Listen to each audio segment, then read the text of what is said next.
सहनाववतु सहनौ भुनक्तु सह वीर्यं करवावहै तेजस्विनावधीतमस्तु मा विद्विषावहै।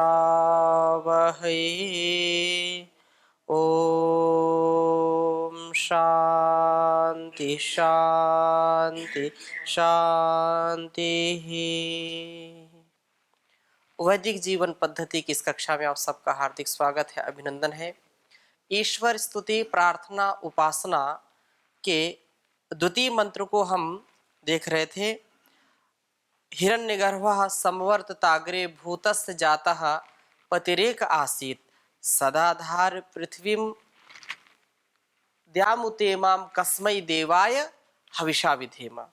इस मंत्र में उस परमपिता परमेश्वर का जो स्वप्रकाश स्वरूप है और जिसने सारे प्रकाश करने हारे सूर्य चंद्र आदि को धारण किया है, उत्पन्न किया है, उनको धारण भी कर रहा है, उसकी हम भक्ति करें, विशेष भक्ति के साथ उसका हम कृतज्ञता पूर्वक गुणगान करें, ऐसी बात यहाँ चल रही थी।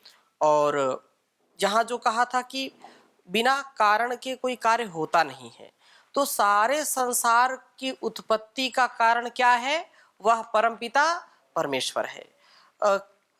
कारण जो उपादान कारण है, निमित्त कारण है और साधारण कारण है। किसी भी वस्तु को जब हम देखते हैं तो उसके बनाने वाला और उसका जो मटेरियल है, जो जिससे बना है, और उसके साधारण कार्यों का पता चलता है। इस मंत्र में विशेष बात कही कि पतिरेक आसीत, वह परम पिता परमेश्वर जिसका कोई कारण नहीं है, वो स्वयं जो उत्पन्न हुआ है, उसने सारे संसार को बनाया है। सबसे पतिरेक आसीत, भूतस्य जातः पतिरेक आसीत, वह परमात्मा भूपति है, सृष्टि रूपी जगत का वो पालक था। अभी इस संसार में उसका सर्वत्र बोलबाला है, था और सदा रहेगा, क्योंकि वह परमात्मा इस संसार को बनाने वाला है, रचने वाला है। एक घड़ा कोई बनाता है कुंभकार, तो भी उसका कारण क्या है? तो उसका निमित्त कारण क्या है? कुंभकार ना हो तो घड़ा बन सकता है क्या? नहीं बन सकता है। कुंभकार है लेकिन उसका उपादान कारण नहीं है। यदि मिट्टी नहीं है तो कुंभकार कितना भी अपनी कुशलता से युक्त हो, उसके अंदर बर्तनों को गढ़ने की, बनाने की बहुत विशेष कला हो, तो भी वो बना नहीं सकता है। कुंभकार भी है और मिट्टी भी है, लेकिन चाक नहीं है, साधन नहीं है, तो भी बना नहीं सकता है। इसलिए उपादान कारण, निमित्त कारण और साधारण कारण, वह परमपिता परमेश्वर जो इस संसार में इतने बड़े बड़े ग्रह नक्षत्रों का रचने वाला है और उसको धारण करने वाला है। इसलिए उसको कहा कि वह इस भूपति और सृष्टि रूपी जगत का वो पालक था। यहाँ जो पिछली कक्षा में भी यह प्रश्न आया था कि उसको पतिरेक आसित क्यों कहा? क्योंकि वो पति है। पति का तात्पर्य क्या होता है? पालक होता है। पति का तात्पर्य स्वामी होता है। तो हम सब का वो स्वामी है, हम सबका पालक है वो। बिना उसकी कृपा से, बिना उसकी कृपा के हम कभी भी पुष्पित पल्लवित नहीं हो सकते, हमारा पालन पोषण नहीं हो सकता है। इसलिए उस परमात्मा को पालक कहा है, उसको पति कहा है। वह परमात्मा पति के रूप में है, और प्रजापति कहते हैं उसको। जैसे यहाँ जो है प्रजापति का भी अर्थ है प्रजा पिता। लौकिक समाज में पति और पिता में भेद होता है। लोक में पति पत्नी, और पिता तो पिता जो जन्म देने वाला है। परंतु प्रजा का अर्थ तो संतान ही है। जब जब प्रजा का अर्थ हम करेंगे तो वो संतान से द्योतित होता, अर्थात संतान प्रजा। एक तो यह है कि भारत की प्रजा अर्थात भारत माँ की संतानें। तो घर में भी जब पुत्र या पुत्री के रूप में या संतानों के रूप में जब जन्म होती है, मतलब आत्माएं अवतरित होती हैं, अवतरित का तात्पर्य इस पृथ्वी पर जन्म उनका होता है, तो वो भी प्रजा नाम से कहलाती हैं। और सारी प्रजाओं का पति कौन है? ईश्वर है, इसलिए उसको प्रजापति कहा है। प्रजाओं का पति है वो, और वह प्रजा पिता है। पिता भी है और पति भी है। पति किस लिए? क्योंकि वो पालक है, जन्म देने वाला है। प्रजापति प्रजा पिता हो गया। तो इस प्रकार से यहाँ संसार में जो भी हम भेद करते हैं एक दूसरे के प्रति, कि ये तो हिंदू है, ये मुस्लिम है, ये सिख है, ये ईसाई है, जैन है, बौद्ध है, पारसी है, ये अलग अलग मत पंथ संप्रदाय हैं, लेकिन उस सब का पिता कौन है? एक अतिरेक आसित। पृथ्वी बनाने वाला वही है, सूर्य बनाने वाला वही है, चंद्र बनाने वाला वही है। जितने भी ग्रह नक्षत्र हैं वो एक ही काफी है। उसने ये सारा जगत रचा। तो इसलिए उस परमात्मा को हम कृतज्ञता पूर्वक किसी भी देश किसी भी वेश में रहें, उसकी प्रति हमारी कृतज्ञता का भाव कभी भी धूमिल नहीं होना चाहिए, कभी कम नहीं होना चाहिए। और सदाधार पृथ्वीम उत इमाम द्याम, तो यह परमात्मा उस सारे पृथ्वी को, सारे ग्रह नक्षत्रों को धारण किए हुए है। आज भी धारण किए हैं और हमेशा ही धारण वो करके रहता है। कितने ग्रह नक्षत्र अपने अपने कार्य में संलग्न है। एक पल के लिए भी कभी सूर्य चंद्र थकते हैं क्या? जिस व्यवस्था में परमात्मा ने इनको लगा दिया है वो सतत उसको धारण कर रहे हैं और वो अपने कार्य में निरत हैं। स्वस्ति पंथा मनुचरेम सूर्या चंद्रमसा विवा पुनर्दताग्नता जानता संगमे मही। ये परमात्मा ने कैसी जोड़ी बनाई है सूर्य चंद्र की। ये देखो, एक पल, एक दिन, एक इधर से टस से मस नहीं होते। यदि कल्पना करें कि सूर्य चंद्र यदि भूल जाए कि आज उदय नहीं होना तो प्रलय हो जाएगी। इसलिए वह परमात्मा कितना हमको देता है और वह सब धारण कर रहा है।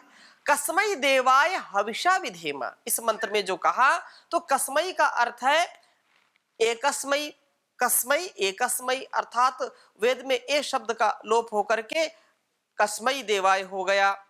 हविषा विधेमा, इस पर हम थोड़ा सा ध्यान देंगे। कस्मई तो एकस्मई, उस परम पिता परमेश्वर का जो नाम है, तो कह एक ईश्वर का भी नाम है, कह सुख का भी नाम है।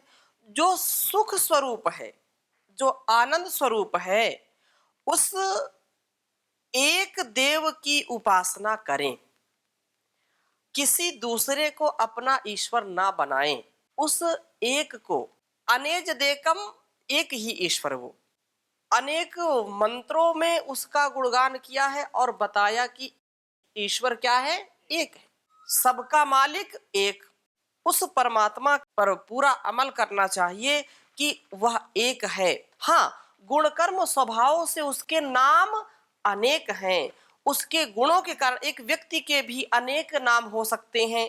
एक व्यक्ति के भी अनेक गुणों के, उसके स्वभाव के कारण उसके नाम, उसकी संज्ञा को हम जानते हैं और उसको व्यवहार में लाते हैं। इसलिए परमात्मा का नाम अग्नि भी है, उसका विष्णु भी है, शिव भी है, शंकर भी है, इंद्र भी है, वरुण भी है, अनेक प्रकार से उसके नाम लेते हैं क्योंकि वह अनेक असंख्य गुणों की खान है, उसकी हम पहचान करें। कस्मै देवाय, तो कस्मै के जो है प्रायः 3 अर्थ किए गए हैं। 3 अर्थ ही व्याकरण के अनुसार समाचीन बहुत ही सुदृढ़ और इसमें कोई मिलावट नहीं, परंतु प्रकरण के विचार से कुछ एक जो है जो यहाँ पर व्यवस्थित होता है, सेट होता है, उससे हम अपने आप को जोड़ने का प्रयास करें। कस्मै शब्द किम जो शब्द है संस्कृत का, किम, किम के कानी है, किम के कानी, तो ये जो है जब उसको चतुर्थी में बोलेंगे, किम के कानी, किम के कानी केन काभ्याम कई ही, और फिर कस्मै, कस्मै शब्द जब एक वचन चतुर्थी का बोलेंगे तो किम का क्या होगा, कस्मै। तो प्रश्नवाचक है, कस्मै देवाय हविषा विधेम, इसका अर्थ यह हुआ कि किस देव की उपासना की जाए, एक यह अर्थ ये भी है यहाँ पर। तो इस वाक्य को जो है ऋग्वेद के हिरण्यगर्भ सूक्त में 10 ऋचाओं में से पहली 9 ऋचाओं के अंत में आया है, कस्मै देवाय हविषा विधेम। तो ये दृष्टव्य है, आगे कभी चर्चा आएगी तो हम उन मंत्रों को भी देखेंगे क्योंकि फिर बहुत विस्तार हो जाएगा। तो उस दृष्टि से यहाँ पर यह प्रश्न उठाया जा रहा है कि किस देव की उपासना की जाए, और मंत्रों के पूर्व भाग में उत्तर दिया अर्थात उपास्य देव के लक्षण बताए। यह सर्वथा बात तो अनुचित नहीं हो सकती क्योंकि वेदों का ज्ञान सर्वहित है, सर्व कल्याण के लिए और सत्य है, तथ्ययुक्त है। तो वेदों में ऐसे प्रश्नों की शैली विद्यमान है और सभी मंत्रों में लगातार ये बात, क्योंकि इस ईश्वर स्तुति प्रार्थना उपासना मंत्रों में भी ये बात बार बार आएगी, कस्मै देवाय हविषा विधेम। तो का अर्थ यहाँ पर निश्चित रूप से मानना चाहिए कि का सुख रूप स्वरूप भी है, कह कऊ के वो भी प्रकार करेंगे। तो जैसे राम के जब रूप चलाते हैं तो कह का चतुर्थी होगा काय, जैसे रामाय, रामाय चलेगा तो रामाय चतुर्थी में चलता है। ऐसे ही इस बात की जो है पुष्टि शतपथ में की गई कि का नाम प्रजापति है, का जो है वो कौन है, वो प्रजापति है, अर्थात यहाँ पर जो का अर्थ है वो ईश्वर से है। आपको मैं पुनः स्मरण कराना चाहता हूं कि ईशोपनिषद का जो प्रथम मंत्र है, ईशावास्यमिदं सर्वं यत् किंच जगत्याम जगत तेन त्यक्तेन भुंजीथा मा गृधा कस्य स्विद्धनम।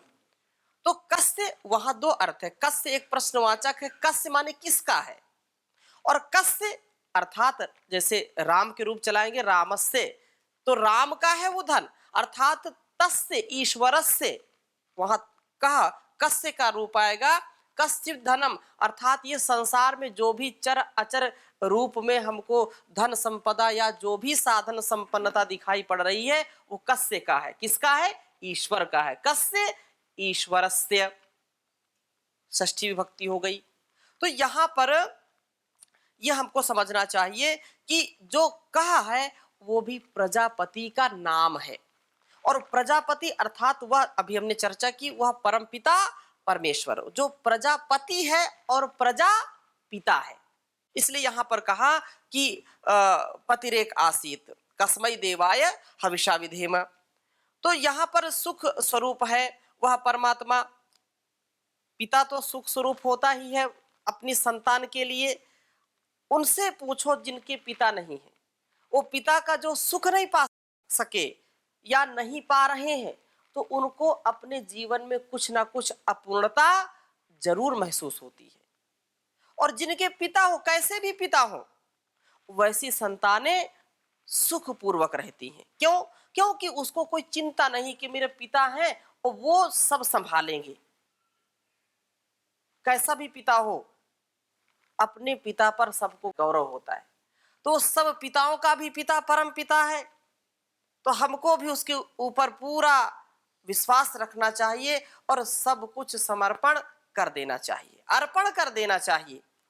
इस दृष्टि से हम कसमई देवाय हविषा का जो है एकस्मयी, यहाँ जो है छांदस जो एक का लोप हुआ है, तो एकस्मयी देवाय अर्थात उस परम पिता परमेश्वर की जो एक ही है, एकस्मयी देवाय चतुर्थी विभक्ति में प्रयोग करेंगे तो व्याकरण की दृष्टि से खींचातानी भी नहीं इसमें है कोई, तो एक सर्वनाम अर्थ हुआ और किया केवल एक ही ईश्वर की उपासना करने के योग्य है। लोग अलग अलग दृष्टि से उसको मानते रहते हैं, ठीक है, लेकिन जो सत्य है, जो तथ्य, उसको हमको ग्रहण करना चाहिए। सबका पिता वो एक है। हमारे जो है बोलो कि नहीं, जिसके भाव में जो आएगा वो भाव, ईश्वर जो है भाव का भूखा होता है।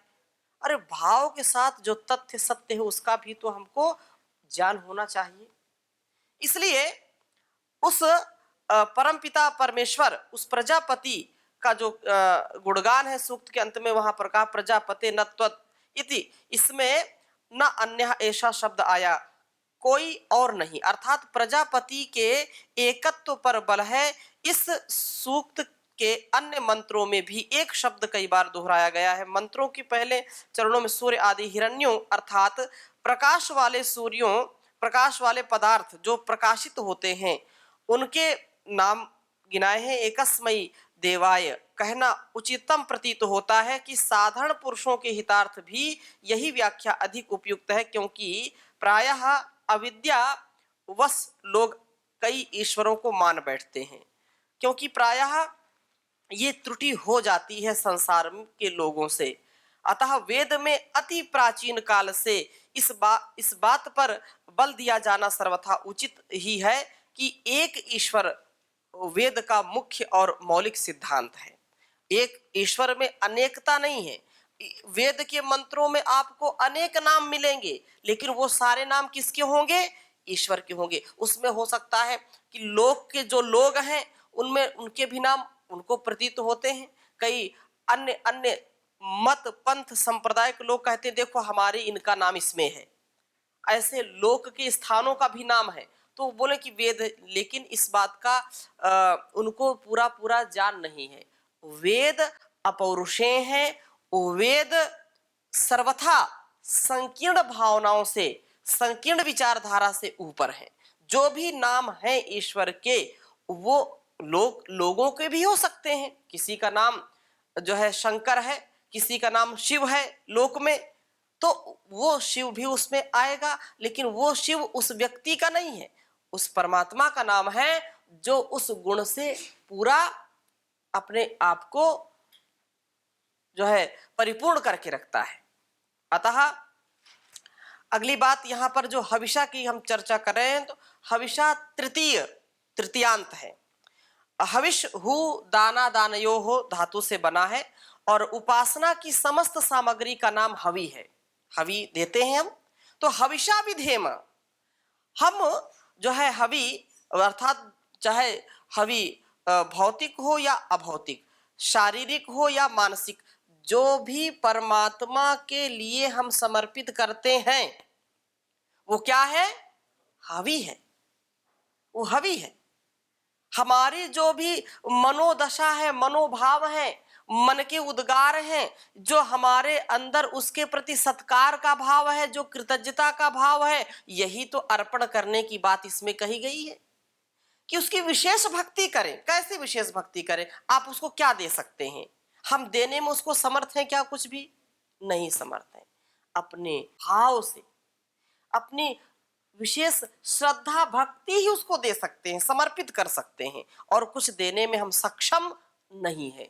संसार का कोई भी व्यक्ति उसको कुछ भी देने में सक्षम नहीं, क्योंकि वो स्वयं देता है, हम तो लेने वाले हैं।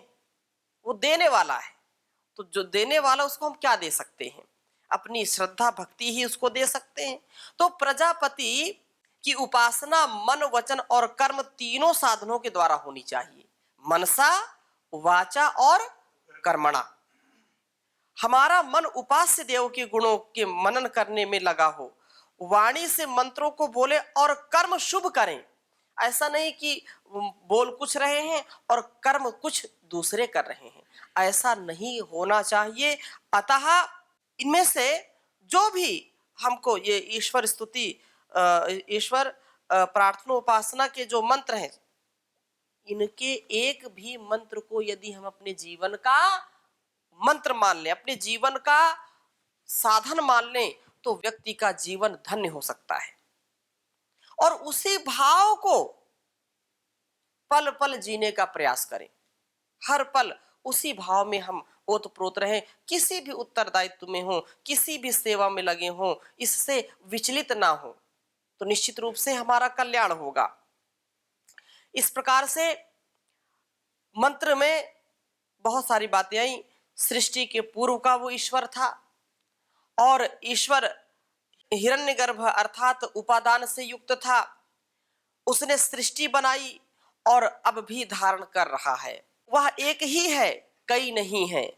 उसी की उपासना करनी चाहिए, अन्य की नहीं करनी चाहिए। इसलिए प्रेम पूर्वक, भक्ति पूर्वक उसकी उपासना में हम लग जाएं। कुछ लोग इस कान से सुनते हैं, इस कान से निकाल देते हैं, उसका कोई लाभ मिलता नहीं है। यद्यपि व्यक्ति जब ठीक से सुनता है तो कम से कम कुछ क्षणों के लिए तो उसके अंदर उसकी भक्ति का भाव आता है, लेकिन फिर लोक के भोगों के प्रति आसक्ति आ जाती है तो उसकी विशेष भक्ति छूट जाती है। महर्षि पतंजलि ने भी तो यही बात कही है ना, कि अपने जीवन को हम अगर उस ईश्वर को पाना चाहते हैं, उसकी विशेष भक्ति करना चाहते हैं, तो अगर ज्यादा नहीं तो कम से कम जो कर्म योग है उसको कर लें, जो भक्ति योग है उसको कर लें, जो ज्ञान योग है उसको कर लें। एक तो कम से कम पकड़ें। कुछ क्या होते हैं कि सब पकड़ते हैं और कुछ भी हाथ नहीं लगता। एक पथ को पकड़ें और उस पथ को सीधा अपने जीवन का लक्ष्य मान लें कि इस पथ से हमको बिल्कुल डिगना नहीं है। भटकाव आएंगे, अटकाव आएंगे, न भटकना है न अटकना है, सीधा अपने लक्ष्य की ओर सतत बढ़ते रहना है। कुछ बार बार जगाने पर भी सोते रहते हैं और फिर अपने दुख में, क्लेश में खोते रहते हैं अपने जीवन को, तो उनको जागरूक होने की आवश्यकता होती है। जब हम विशेष भक्ति करेंगे मनसा वाचा कर्मणा, तो एक पल के लिए भी हमारे अंदर निराशा नहीं आएगी। वही लोग निराशा युक्त अपने व्यवहार को बढ़ाते हैं, वही दूसरों के हितों को भी चोट पहुंचाते हैं, अपने हितों को भी चोट पहुंचाते हैं, जो ऐसी भावना से ओतप्रोत नहीं होते। पतंजलि ने कहा कि यदि कोई ज्यादा योगी नहीं है तो कम से कम कुछ अभ्यास तो करे। तपः स्वाध्याय ईश्वर प्रणिधानानि क्रिया योगा, ये बात कही। ईश्वर का प्रणिधान ही विशेष भक्ति है। और वो कैसे आएगी? तप के द्वारा आएगी, स्वाध्याय के द्वारा आएगी। बिना तप के, बिना स्वाध्याय के हमारा ऐसा भाव नहीं हो सकता है। हम सत्संग करें, अच्छे लोगों की संगति करें, अच्छे शास्त्रों को पढ़ें, मोक्ष शास्त्रों को पढ़ें और निष्काम कर्म करें। ईश्वर के दिए हुए इस सौगात को, उसके उपहार को हम बहुत बड़ा साधन माने, बहुत अपने को भाग्यशाली माने, उसका अनादर एक बार भी ना करें। तो ऐसी भक्ति भावना से जब हम ओतप्रोत रहेंगे तो एक पल के लिए भी हताशा निराशा नहीं आएगी। व्यक्ति सदा सर्वदा उत्साह में रहेगा, वो बहाव में बहेगा नहीं। लेकिन किसी किसी को तो ऐसा प्रमाद आता है कि वो सोता ही रहता है। इसको जागना है। जागो और जगाओ, आलस्य निद्रा भगाओ, क्योंकि यह जीवन बड़ा श्रेष्ठ हमको मिला है। और किसी कवि ने बहुत सुंदर लिखा है, वह परमात्मा सर्वत्र है और वो सुख स्वरूप है, ऐसा कहा ना, आनंद स्वरूप है। लेकिन उसका पान कौन करता है, उस सुख को कौन भोगता है, उस आनंद को कौन लेता है? जो जागेगा। जो जागत है सो पावत है, और जो सोवत है सो खोवत है। आनंद स्रोत बहे रहा, पर तू उदास है।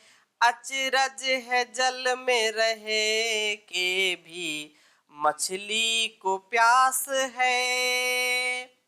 फूलों में जो सुवास, ईख में मिठास है।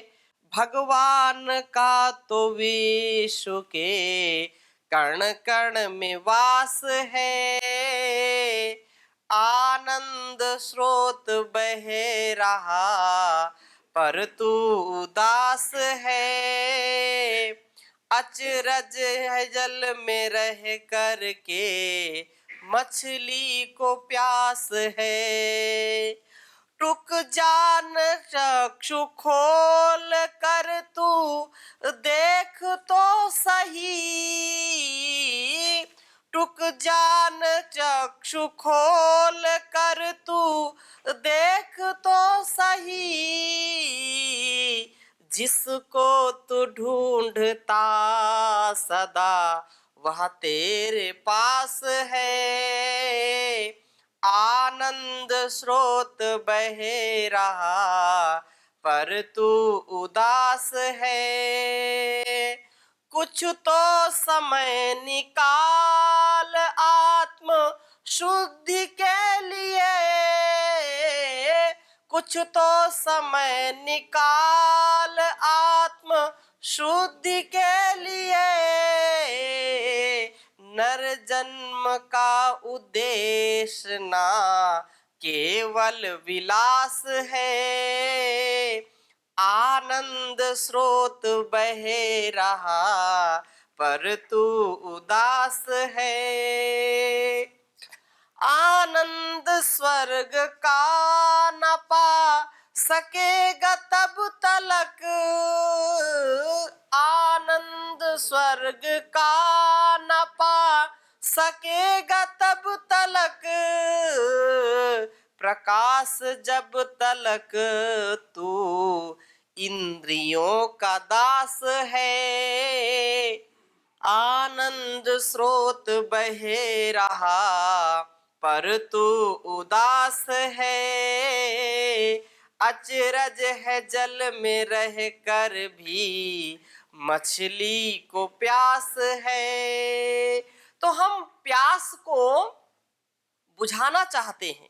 यदि अपनी जिज्ञासा को शांति युक्त जीना चाहते हैं, जिज्ञासा को ज्ञान युक्त बना करके उस परमात्मा के ध्यान में लीन होना चाहते हैं, तो वह परमात्मा जो कण कण में बसा हुआ है, वो जो हमारा विधाता है, सारे संसार को रचने वाला है, और एक ही उपास्य जो देव है, उसकी हम अपने मन से, वाणी से, अपने कर्मों से उसकी भक्ति करें। विशेष भक्ति उसको चाहिए। विशेष भक्ति करेंगे तो विशेष सौगात मिलेगी। ऐसे शुभ संकल्प हमारे हों। ऐसे शुभ कामनाओं के साथ आज की कक्षा को यहीं पर विराम देते हैं। शेष चर्चा अगली कक्षा में करेंगे।